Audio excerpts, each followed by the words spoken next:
leave us alone, but later make us whole.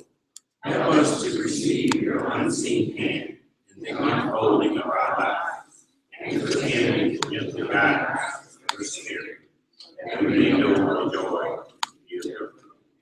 Amen. You may be seated. And we have a selection from our bell choir. Shall we gather at the river?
Church say amen. Let's give our bell choir another hand. Very soon.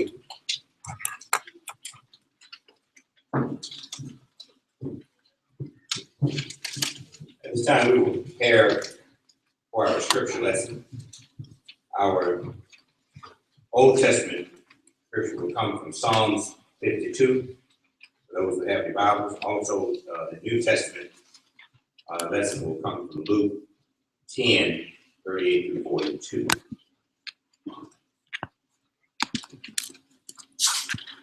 You all bear with me, I'm going to have to take these glasses off. Some people have needed to see. I needed to read. Why do you boast, O my people, of mischief done against God? All day long you're plotting destruction. Your tongue is like a sharp razor. You work of treachery. You love evil more than good, and lying more than speaking the truth. You love all words that devour or deceitful tongue. But God will break you down forever. He will snatch, tear you tent. He will uproot you from the land of the living. The righteous will see and fear and will laugh at the evildoers, saying, see the one who would not take refuge in God, but trusted in abundant riches, and sought refuge in wealth. But I am like the green olive tree in the house of God. I trust in the steadfast love of God forever and ever. I will thank you forever because of what you have done. In the presence of the faithful, I will proclaim your name, for it is good. Please stand for the reading of the gospel.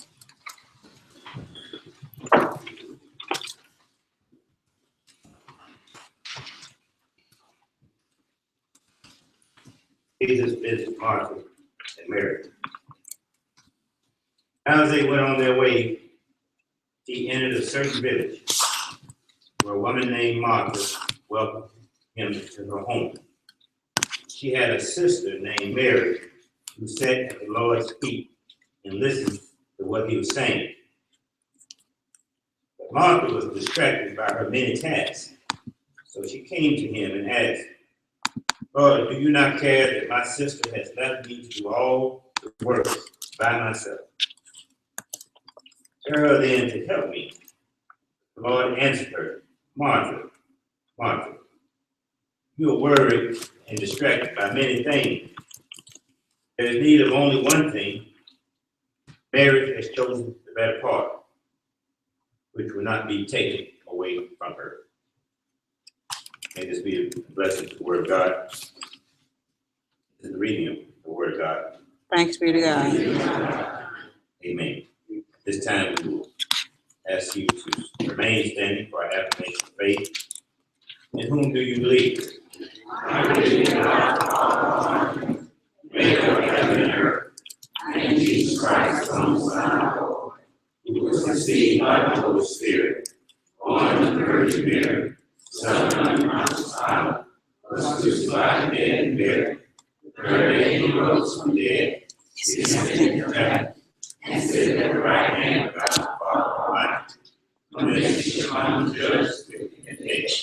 I believe in the Holy Spirit, the Holy Catholic Church, the communion of saints, the forgiveness of sins, the resurrection of the body, and life everlasting.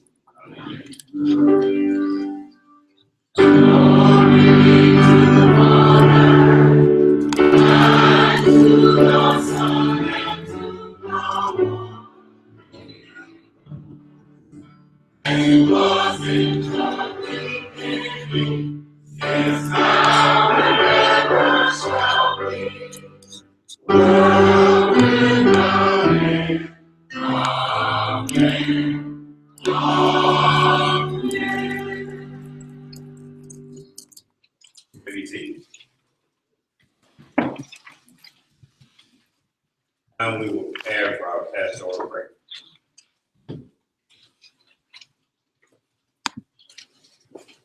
As we prepare for the pastoral prayer, we live in a world where things are happening, lives are being lost, trust is being lost.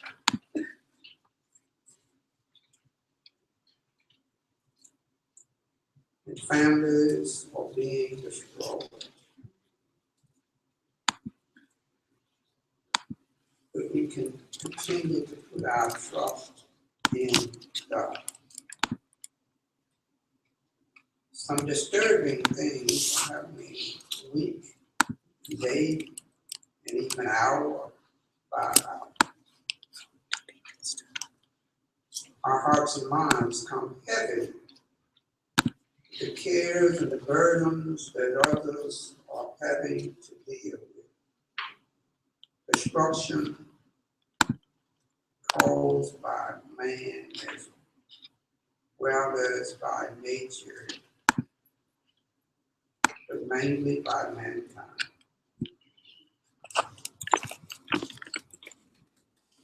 Decisions are being made contrary to our own beliefs, our own practices, our own communities. But we come because God is able to reassure us that He is still in control. Let us pray. But we come with heavy hearts, and as we look at the affairs taking place in the world, even as decisions were made that affect us all. But we come to you, asking you to give us assurance that we can continue to trust in you. Give us calmness of heart and spirit that we may be able to remain faithful to your will. We come asking that you be with those families and individuals who lost loved ones,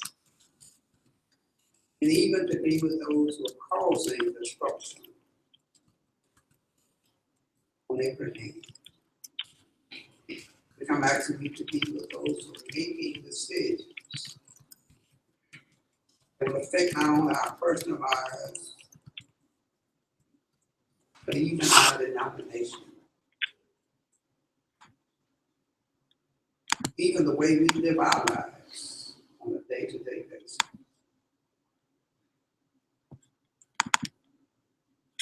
Lead them, Lord, in such a way that they may turn from their destructiveness and put their trust in you. That they may even rethink the decisions that they're making. For Lord, we know that you're able to reverse it. And we simply ask that you to step in. But we ask that you give us the strength that we continue to be faithful unto you. That we continue to live out our faith and those things that you've instilled in us over a lifetime. That we may be the church that you've called for in this day and age. Enable us to let our light shine that others may see you at work in the world and turn from trusting in other things and put their trust in you. We come asking that you be with the sick and shed in and those who provide care for them. We ask that you bring healing to those who need healing, understanding in the midst of confusion, calmness in the midst of a storm that's not only raging in the world, but raging in our own hearts and minds. Give us the calm spirit, O gracious Father, that you may be able to use us to make a difference, not only in the world, but in the community where we live. It's our prayer. In Jesus' name we pray. Amen.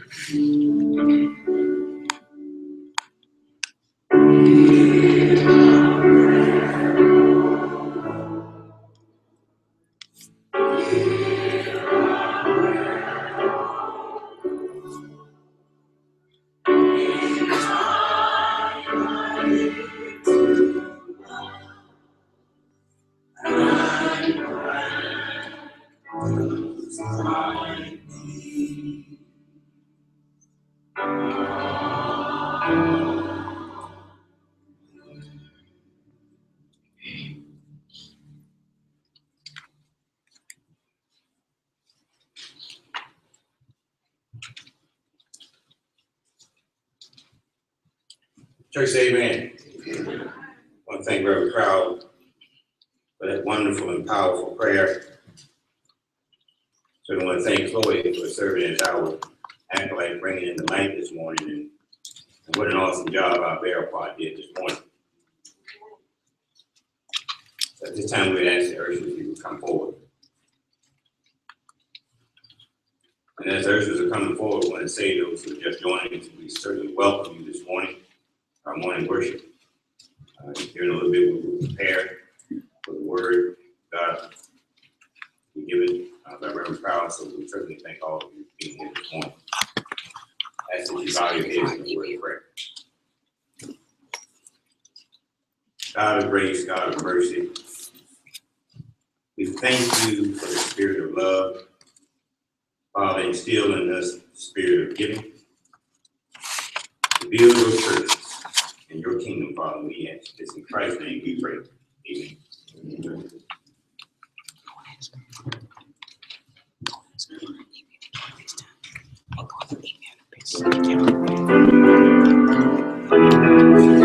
Email all the pictures. The ones you want to send.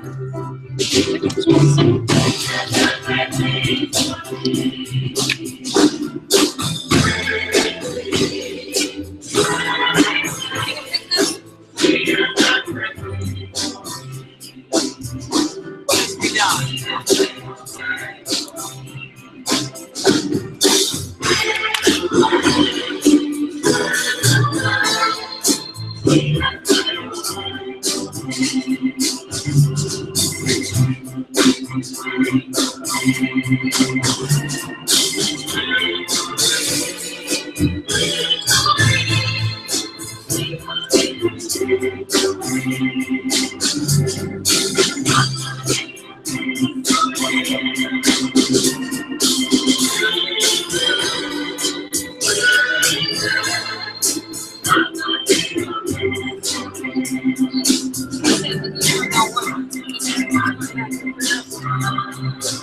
Praise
loving kindness,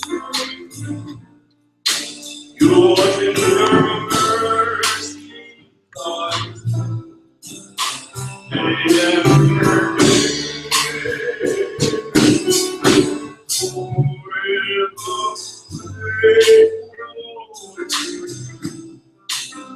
always providing for me. Great your mercy, great your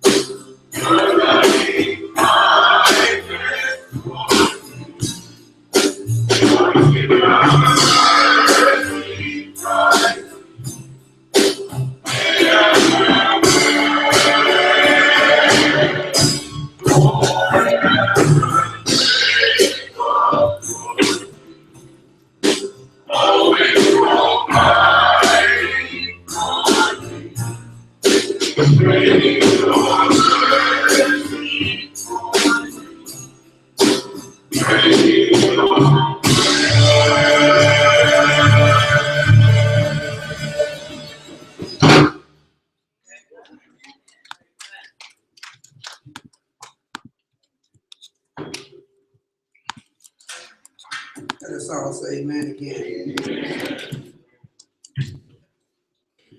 I have been debating this past week, the jurisdictional council, the jurisdictional sessions were held last week, and in the southeastern jurisdiction, we elected the first Black female bishop.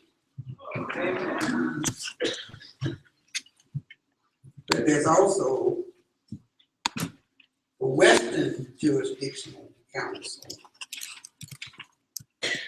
elected the first lesbian bishop. That's part of my heavy heart because I have always been, there is a strict law against that in the United Methodist Church. And I have always been taught to trust the church to do the right thing. And that's part of my struggle this morning. And part of that trust is with the Council of Bishops. There was a case, I didn't mean to get into all this, it came up earlier, almost a year and a half ago, and the Council of Bishops did not take a stand. And as a result of them not taking a stand, we're at the verge of dividing the church. But that's part of my heaviness with the church this morning. Because I've always been that you can trust the church to make the right decision. God places persons in place to make the right decision. So as a result of not making the right decision, we had another decision that we want to have to make. But that's not what I'm going to preach about this morning. But as Methodists, we need to know where the church is. And some of the struggles that we go through in leadership in the church. Because then we have to come lead local congregations and enforce the bylaws of the church. Let us pray. Precious and loving Father, we ask that you come and be in our midst, calm our spirits, that we may be able to worship and glorify you, that you may continue to give us open hearts and open minds, that we may be the church that you're calling for in this day and age. Let the words of my mouth and the meditation of my heart be accepted in thy sight, O Lord, my strength and my redeemer. Amen. From Luke, the 10th chapter, the 38th to the 42nd verse, focusing on what is the most important. In Luke 10, 38 through 42, we find that Martha, Mary, and Lazarus invites Jesus to their home. And Jesus comes, and as he's sitting down, and Martha begins to prepare a meal for him. Martha becomes overwhelmed and comes to Jesus and says, do you see what I'm trying to do? And my sister Mary sits and listens rather than helping me to prepare to serve. Now, Mary is identified later as the one who anoints Jesus' head with oil. And you remember Lazarus is his friend who goes and dies, and Jesus, after 3 days, raises him back from the dead. And there's a question that this, if Lazarus is your friend and Martha and Mary is your friend, and now their brother has lost his life, and he brings them back to life. This is the family who is dedicated to following Jesus, just as his 12 disciples. But it always comes to trying to focus in on what is important. The discussion Martha has with Jesus is trying to help my sister to understand that she needs to help me to serve. Tell her to help me. And Jesus responds, as one writer says, in the most curious way, that she has chosen the best part to focus in.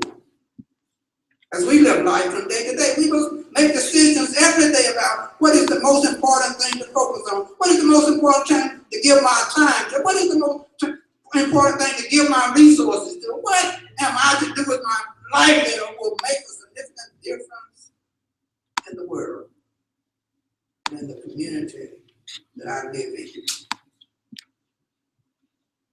Have an impact on those who I come in contact with on a day-to-day basis. What is the most important thing to focus on in my life? One writer says that's a decision that each and every one must make on a day-to-day basis. That's a decision that one centers their life around and looks and reflects on. Am I doing anything to make a difference in the world? One writer even reminds us of that old song that says, if my life, let me live a life that is worth living. Use my life to touch someone to make a difference in this world. And that song that we hear many times is, have my living been in vain? But the writer says that we must look at our own lives and focus and determine what is important. Just as Martha and Mary had made a decision, Martha had made a decision to serve, and Mary was sitting listening to Jesus. What is you focusing on in your life? What is important to you as a Christian, as you live your life on a day-to-day basis? Is devoting your life and time to and your resources to making a difference only for yourself and your family? Is it important to take your life and resources and make a difference in the community that you live in? Or is it important to let your life shine in such a way that it will have impact on those who pass your way? That your life will shape their lives to make the world and community a better place by the example you set on a day-to-day basis. Jesus had used his life trying to influence those around him and tell them the story of how his father and relate them on a day-to-day basis of how he could use his life to draw others to his father. That the story would not end just with himself. That the story would go on. That God is willing to make a difference in the world. To make a difference. They are hands and two to work for the betterment of all. You read that story of the man who had a bumper crop one year, tore down his small barn and built a larger barn. His focus was only on himself. But the story does not end there. The story ends with him being called home to God. And the story says, now whose goods will these be now, that you stored in the large vault, focusing only on yourself? Is your life centered, focused around simply gathering things for yourself and not trying to make a difference by using what God has blessed you with to make a difference in the world, in the community that you live in? And the flip side of the coin is I don't have anything to share. Remember the story of the lady who only had one coin, put her coin in, and Jesus recognized that she had put in more in the treasure than all the others, because she had given her all to make a difference in the community. Are you giving your all, or are you simply giving a total? Are you committing all your time, or just some time? Are you committing yourself, focusing to make a difference in this world by using the life Jesus Christ has given you to make a difference? Only simply letting yours shine for yourself. Jesus challenged us to go and do unto the world, to go and tell the story of the world. That one day I was lost, but now I'm found. One day I was nobody, but now I'm a son. I'm a child of the King. Go and tell the world that He has not only made a difference in your life, but He will make a difference in the lives of others. They will put their focus on Him. If they would let Him use their skill to make much, He would let them use their response to follow Him. Faith is simply a word, it's not to be action. Our faith makes brings a purpose to our life. Our hearts take our faith and put it into feeling and care that it will result in our hands and feet working to make a difference. Our Heavenly Father says to us, give all that you have, and I will give the rest. Offer yourself unto me, and I will shape and mold you and use you, that your influence will make a difference in the world. What is important to you? What portion of the Word of God are you using to make a difference? Are you so wrapped up into serving that you got in the heart this way? Are you so involved that you're not clear what God would have you to do? Simply call and say, Lord, help me to focus on what is important in making a difference in this world. Help me to focus that I may be able to make a difference in the life you give me. That I may use my faith in such a way that it influences others to follow you. But that's all Jesus asked us to do, is to give all that we have, and He will do the rest. If we step forward, He will do the work. But Psalmist says, if I take one step, He will do the rest. If I simply say, here I am, Lord, help me to focus on what is important. What you would have me to be about. I give all that I have to you, that it may be you, for your glory, you on earth. Let's pray. Lord, help us. For we can't do it by ourselves. You be the light in our lives.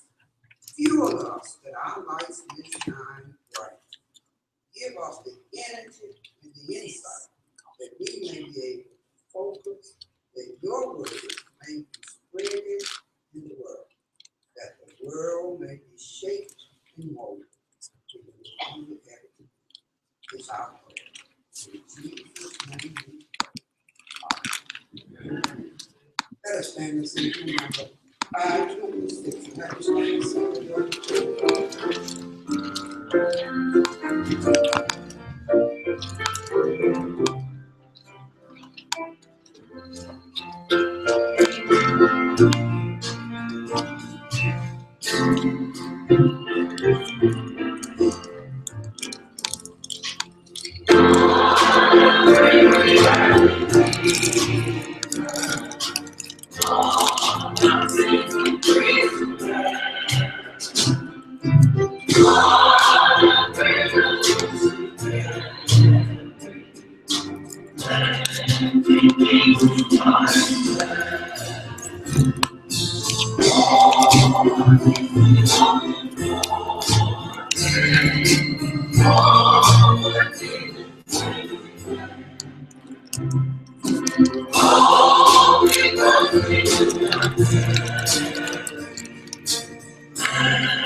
Otherwise, we find this body absent one from another. All together, nothing on this very.